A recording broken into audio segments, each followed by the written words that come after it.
आज बुलाई गई भारतीय मजदूर संघ दिल्ली प्रदेश द्वारा। इस प्रेस कॉन्फ्रेंस का उद्देश्य हम प्रतिवर्ष विश्वकर्मा जयंती मनाते हैं और पूरे देश भर में उसको भव्यता के रूप में मनाया जाता है और उसको भारतीय मजदूर संघ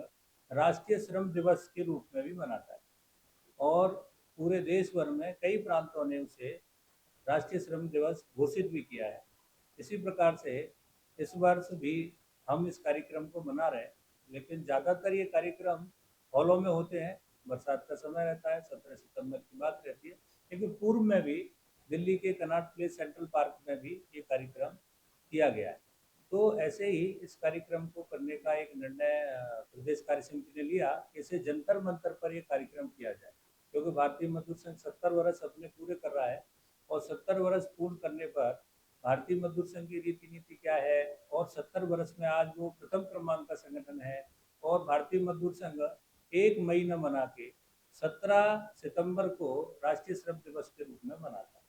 1 मई अंतर्राष्ट्रीय श्रम दिवस है, लेकिन भारतीय मजदूर संघ उसे न मना के वो, क्योंकि भगवान विश्वकर्मा ने सृष्टि का निर्माण किया, कामगारों के वो भगवान है, हम सबके भगवान है और उस दिन सभी देश के कारखानों में, सभी घरों में, सभी जगह कामगार उनका पूजन करते हैं और अपने अस्त्रों को पूजते हैं। भगवान विश्वकर्मा ने उनको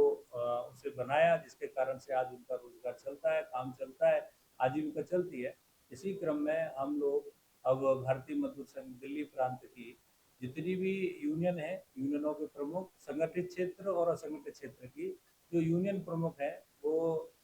10 बजे T21 अतुल ग्रोव रोड पर हम सब इकट्ठे होंगे और वहाँ से अपने नारों के साथ, स्लोगनों के साथ और अपने सभी बैनर के साथ हम लोग पैदल मार्च करते हुए अपने झंडे के साथ वहाँ जंतर मंतर पर पहुँचेंगे और जंतर मंतर पर हम सब लोग विश्वकर्मा भगवान का पूजन करेंगे। और भगवान विश्वकर्मा के पूजन करते समय यूनियनों को भी कहा गया है कि वो अपने अपने जो उनका मांग पत्र है, अपना वो मांग पत्र भी उस दिन लेके आए। हम भगवान विश्वकर्मा को वो मांग पत्र जो है उनको दिखाएंगे, उनको भी समर्पित करेंगे। उसके अलावा सरकार के जो विभाग हैं और जिन संबंधित जो विभाग हैं उनसे भी उसके बाद उसे कंपाइल करके,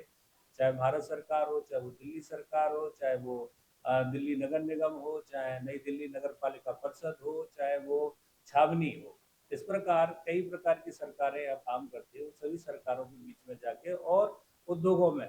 जो यहाँ दिल्ली में इंडस्ट्री है, उस इंडस्ट्रीज के जो वर्कर है वो जो इस कार्यक्रम में आएंगे, उनकी जो समस्या होगी उनको भी आगे ले जाके उनकी समस्याओं को हल करने के लिए वार्ता करेंगे। तो ऐसा एक विश्वकर्मा जयंती मनाने का और भव्यता के साथ और जो है राष्ट्रीय श्रम दिवस घोषित हो, ऐसा इसमें हमारी एक मांग भी है, क्योंकि हम लंबे समय से इस बात को कहते आ रहे हैं कि विश्वकर्मा जयंती राष्ट्रीय श्रम दिवस घोषित हो। तो एक ये, और एक जो लंबे समय से दिल्ली और में जो कॉन्ट्रैक्ट कर्मचारी है और वो स्थायी होने की आस देख रहा है, उसे लंबा समय हो गया, तो अभी हरियाणा में सेवा सुनिश्चितता बिल आया है कॉन्ट्रैक्ट कर्मचारियों के लिए, जिसके 1,20,000 कर्मचारियों को जो है जो है सुविधाएं दी गई हैं, सोशल सिक्योरिटी दी गई है, डीए दिया गया है, पर्सनल फाइल बनी है, बहुत सारी सुविधाएं उनको मिली है। ऐसी सुविधा कम से कम दिल्ली में मुझे लगता है 1.5 लाख लोगों की संख्या है जो हेल्थ में है, शिक्षा में है और आपका बाकी के दिल्ली जल बोर्ड में है, विद्युत में है, ऐसे तमाम डिपार्टमेंटों में और तमाम प्राइवेट सेक्टर में भी इस तरह के कर्मचारियों को रखा जाता है जो अपने पेरोल पर नहीं है और उनको थर्ड पार्टी के माध्यम से रखा जाता है। वो सबको भी जो है ये सब सुविधाएं मिले, ऐसा एक प्रस्ताव वहाँ से एक पास करके विभिन्न सरकारों के बीच में हम जाएंगे और हरियाणा की तरह सेवा सुनिश्चितता बिल और ऐसा उनको स्थायी करने का बिल आवे। इस उद्देश्य से ये हमारा विश्वकर्मा जयंती मनाने का जंतर मंतर का कार्यक्रम है, जो 1:30 बजे तक चलेगा और उसके उपरांत सब अपने अपने स्थानों पर जाएंगे। हाँ सर, भारतीय मजदूर संघ की बात की जाए तो 70 साल होने वाले हैं। तो मजदूरों की बात की जाए तो आज के दौर की बात की जाए तो अलग अलग क्षेत्रों से भी लोग आते हैं काम करने के लिए शहरों में। तो वहाँ फैक्ट्रियों में बहुत कुछ झेलना पड़ता है लोगों को, टाइम से भी ज़्यादा काम करना पड़ता है। सर ये समझिए तमाम मुद्दों को आप किस तरीके से रखने नजर आते हैं? नहीं, जैसा आपने बताया कि ऐसा होता है, तो जहाँ यूनियन है हमारी, जहाँ हम पहुँचे हैं, वहाँ ऐसा सब होना बंद हुआ है। जहाँ हम नहीं पहुँचे, जिस कारखाने में मानो भारतीय मजदूर संघ नहीं पहुँचा या दूसरी ट्रेड यूनियन भी नहीं पहुँची और मजदूर जो है वहाँ मजदूरी कर रहा है, लेकिन वहाँ कोई यूनियन नहीं बनी, तो वहाँ इस तरह की घटनाएं सुनने को मिलती है। लेकिन जैसे ही जानकारी आती है तो वहाँ जिले में भी, जिला स्तर पर और औद्योगिक क्षेत्र जो हमारे हैं, इंडस्ट्रियल एरिया, वहाँ भी हमारी यूनियन कार्यकर्ता सक्रिय हैं। अगर ऐसी घटना कोई आती है सामने, तो हम उनकी मदद करने के लिए आगे जाते हैं, उनकी मदद करते हैं। उन्हें 70 साल होने वाले हैं भारतीय मजदूर संघ को, तो कमी कहाँ रह गई? क्योंकि आप कह रहे हैं कि जहाँ हमारी यूनियन नहीं है वहाँ कहीं ना कहीं दिक्कत आ रही है। तो ऐसा क्यों है कि वहाँ पे यूनियन ऐसा प्रक्रिया करके यूनियन खड़ा किया जाए जिससे मजदूरों को कोई दिक्कत ना आए? नहीं, आपने ठीक कहा कि भारतीय मजदूर संघ को 70 बरस हो गए हैं और 70 बरस में हमने अभियान भी लिया, जहाँ हम नहीं है वहाँ पहुँचे, और वो प्रयास चल रहे हैं। अभी संघ का भी जो है शताब्दी वर्ष चल रहा है और भारतीय मजदूर संघ 70 बरस अपने पूर्ण किया है। तो जहाँ नहीं है वहाँ पहुँचे हैं, क्योंकि नए नए कारखाने खुलते हैं, नया उद्योग आता है, नई चीज़ें आती है, तो वहाँ जब तक वहाँ कार्यकर्ता नहीं खड़ा होगा, वहाँ व्यक्ति नहीं खड़ा होगा अपने लिए, तब थोड़ी समस्या आती है। लेकिन हम सर्वत्र जाने के लिए तहसील स्तर पर भी, दिल्ली में अभी तक जो इकाई है वो 11 जिले पर है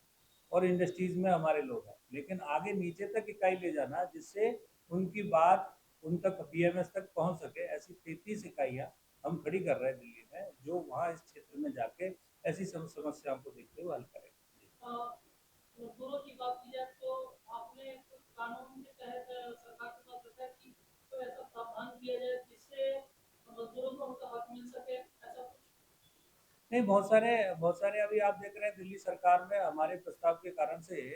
ऑटो टैक्सी चालक वेलफेयर वेलफेयर बोर्ड की घोषणा हुई। अभी डोमेस्टिक वर्कर वेलफेयर बोर्ड की घोषणा हुई और भारतीय मजदूर संघ के प्रस्ताव के कारण से गिग वर्कर, एक नया प्रकार का जो प्लेटफॉर्म वर्कर जिसे बोलते हैं, वो जो आ रहा है, ऐसे सबके लिए भी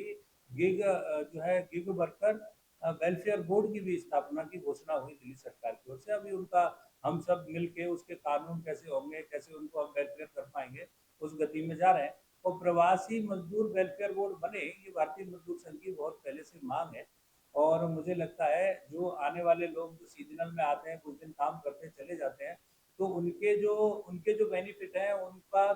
बेनिफिट उनको नहीं मिल पाता। तो एक रजिस्टर बने, एक योजना बने, उनका वेलफेयर बोर्ड बने, ऐसी मांग भारतीय मजदूर संघ की है और लिखित रूप में ये सरकारों को ये जाता है और समय समय पर हम सरकार के सामने इन बातों को रखते हैं, और नहीं तो फिर हम सड़क के माध्यम से भी इन सब बातों को रखते हैं। मेरा लास्ट सवाल है आपसे। मजदूरों की बात की जाए तो कुछ तो भारत में ही काम करते हैं लेकिन कुछ विदेशों में भी काम करते हैं, तो वहाँ जो प्रॉब्लम जो खड़ी होती है उनके साथ बात की जाए, वहाँ लोगों के हिसाब से डिपेंड होता है कि समस्या क्या है। तो भारतीय मजदूर संघ अपनी तरफ से क्या प्रयास करती है वहाँ के मजदूरों को कैसे सॉल्व? अब देखिए, अभी आपने पीछे देखा होगा लेबर 20 हुई, जी। तो लेबर 20 में करीब करीब 40 देशों ने भागीदारी की, तो 40 देशों की ट्रेड यूनियन हमारे देश में आई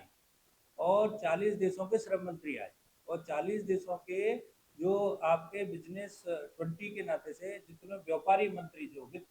व्यापार मंत्री या उद्योग मंत्री है, वो भी भारत देश में आए। तो बहुत सारी हमारी जो मांगों में से प्रस्ताव जो रखे गए लेबर 20 में, एक प्रस्ताव ये भी रखा गया कि दुनिया में जो भारत का मजदूर बाहर जाता है और उसकी सोशल सिक्योरिटी कटती है, पैसा कटता है, तो वो जब यहाँ आ जाता था वो मिलता नहीं था।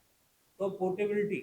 सोशल सिक्योरिटी की पोर्टेबिलिटी हो, मतलब अगर वहाँ 5 साल 4 साल काम किया है और वो भारत लौट आता है, तो वो देश उसका पैसा भारत देश को दे, जिससे हम सोशल सिक्योरिटी का पैसा उसको दे सकें, और ये प्रस्ताव पास हुआ है। और दूसरी स्थिति है कि हमारी सब इस लिंकअप के लिए अभी पूरी दुनिया में, अभी टर्की में हमें जाना हुआ, टर्की ने हमें आमंत्रित किया था, भारतीय मजदूर संघ के प्रतिनिधि वहाँ गए, तो वहाँ पर भी 36 देशों ने भारतीय मजदूर संघ के नेतृत्व को स्वीकार करने का आग्रह किया कि आप हमारा नेतृत्व कीजिए। इसका मतलब समझिए, दुनिया की ट्रेड यूनियन सब एक हो रही है। जैसे अभी इटली की खबर आई, इटली में पंजाब के जो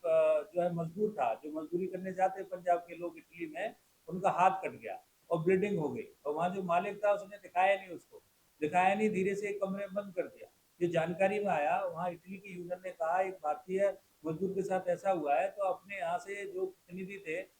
माननीय सुरेंद्र पांडे जी और बाकी के सज्जी नारायण जी, जो हमारे अखिल भारतीय पदाधिकारी हैं, वो उस मजदूर के घर गए और वहाँ सरकार से वार्ता की, और एक वहाँ से आग्रह भी आया इटली से, वहाँ की ट्रेड यूनियन का, कि भारतीय मजदूर संघ के प्रतिनिधि यहाँ आए और जो भारत के रहने वाले मजदूरों के लिए चिंता करें। ऐसी ऐसी सारी जगह अभी भारतीय मजदूर संघ का अभी जो है इस तरह का विस्तार हो रहा है, सब परिचय आ रहा है। तो दूसरा, इसके अलावा इंटरनेशनल लेबर ऑर्गेनाइजेशन में भारतीय मजदूर संघ को वोट डालने का अधिकार है। इंटरनेशनल लेबर ऑर्गेनाइजेशन दुनिया के सभी देशों में काम करता है, इसलिए अगर किसी मजदूर को अंतर्राष्ट्रीय स्तर पर किसी देश में कोई दिक्कत आती है, तो हमको एक ILO जो हमें इसकी मदद के लिए, सहयोग के लिए हमको मिलता है, हम उसको बात करते हैं, और वहाँ हमको ट्रेड यूनियन पहले से ही जानती है, तो मदद मिलती है, नहीं तो ILO हमारी इसमें हेल्प